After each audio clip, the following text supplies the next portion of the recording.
You know what's cool about sitting down with Bruce McDonald?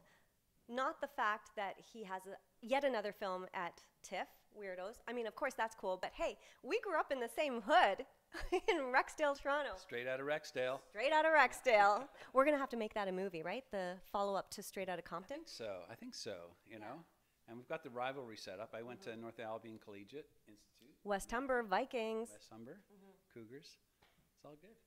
Some call me a cougar. I digress. Okay, we are here to talk about this fabulous film, Weirdos.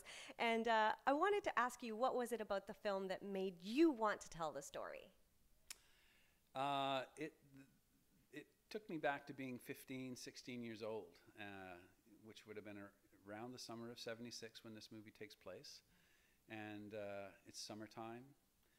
I didn't grow up in Nova Scotia, but I did hitchhike at that time, and I did actually weirdly hitchhike to Nova Scotia. So I had a lot of strong memories of being 15, and it was a story that was about being that age and that kind of wanderlust, and of course the music of that time that brought back so many memories. When you're that age, those are the things that define you. So you know, it was really fun making this because we got to dip back into, you know, early Rush and Stan Peters and Murray McLaughlin and Patsy Gallant and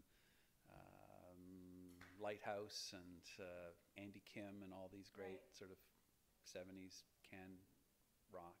Yeah, music is always so integral to your films. Yeah, I mean, when you travel, you listen to music, and especially in summertime. So it was, it was really fun. And our editor, Duff, who was about 27, this was all new music to him. So he was like, what is this? So kids these days. So we gave Duff an education. He loves it. Now he's a big 70s CanCon rock guy. Now it's a coming-of-age story starring these two lovely young actors, and their story was fantastic.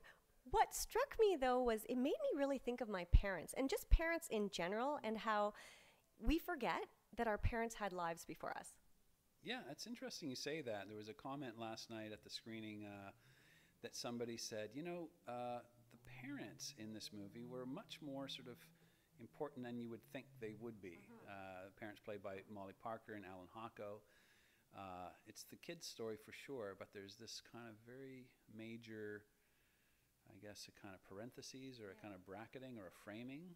Because when you're a kid, your parents, whether you want to talk to them or not, they're important pillars in your life. So whether you're actively dealing with them or actively not dealing with them, there's kind of a presence that you have to reckon with. And we don't understand always why they do what they do, but you know, watching this, it makes you think they really are looking out for us, usually. Yeah, he might not get it at the time, and you know, the performances by Molly and Alan were, you know, very, you know, beautiful and sort of, I guess, loving to the family, but quite messed up in their own sort of particular situations that they had found themselves in. Yeah, I thought Alan actually, I knew he was in the film, I knew the character he played, but he was still almost unrecognizable with all the facial hair and just the real low, sweet sort of intensity he had in his character.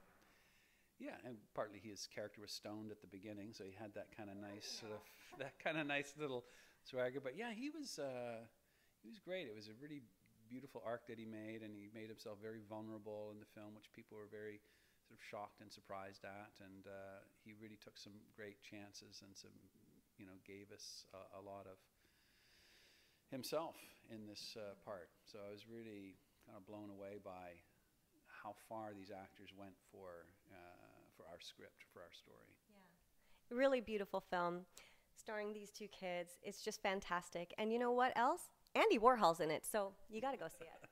Right? That's right. Yes, absolutely. Thanks, Bruce. Okay, you're welcome.